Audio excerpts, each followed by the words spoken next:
সংবাদ সম্মেলন করে পৌরসভা নির্বাচনে অংশ নেয়ার কথা জানিয়েছিল বিএনপি, তবে শর্ত ছিল 15 দিন পেছানোর।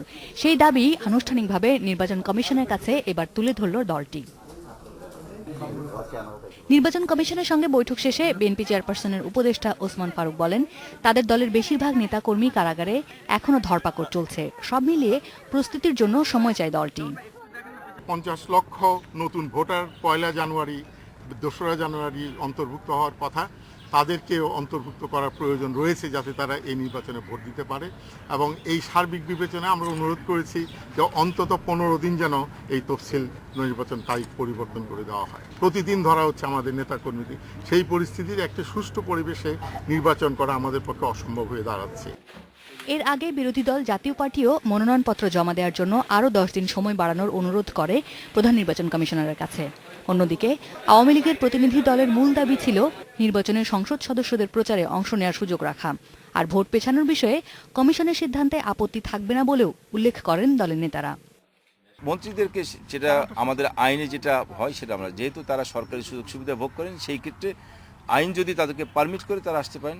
তবে আমরা সংসদ সদস্যরা কোনো এক্সিকিউটিভ পাওয়ার হোল্ড করে না বা সংসদ সদস্যরা কোনো গভর্নমেন্ট বেনিফিট ভোগ করে না। আমরা চাই যে সকল রাজনৈতিক দলগুলো এই নির্বাচনে অংশ নিক। নির্বাচন পিছিয়ে গেলেও আপনাদের কোনো আপত্তি নেই সরকারি দল হিসাবে? আমরা নির্বাচন কমিশনের সিদ্ধান্তের ব্যাপারে সরকারি দল হোক বিরোধী দল হোক কোনো রাজনৈতিক হস্তক্ষেপ চলবে না এবং প্রশাসন যেন পুরোপুরি নির্বাচন কমিশনের অধীনে থাকে। আর প্রশাসনে কোনো হস্তক্ষেপ করতে পারবেন না। 3 তারিখ আর 3 ডিসেম্বরটা জমা দিতে হবে। এর মধ্যে এই সবগুলো আপনার এই যে পেপারওয়ার্ক সম্পন্ন করে নির্ভুল একটা নমিনেশন পেপার সাবমিট করা ডিফিকাল্ট হয়ে যাবে। 3 দলের সঙ্গে বৈঠক শেষে প্রধান নির্বাচন কমিশনার জানান, সবার দাবি দেওয়ার ব্যাপারে সোমবার কমিশন বৈঠকে সিদ্ধান্ত নেওয়া হবে।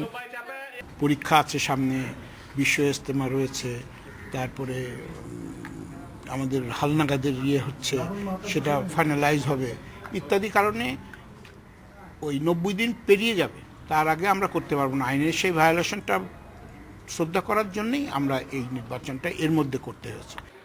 নির্বাচনের আগে অযথা যেন কোনো নেতাকর্মীকে হয়রানি করা না হয়, প্রশাসনের প্রতি সেই আহ্বানও জানান সিইসি। আসমামিতা, ইন্ডিপেন্ডেন্ট নিউজ, ঢাকা।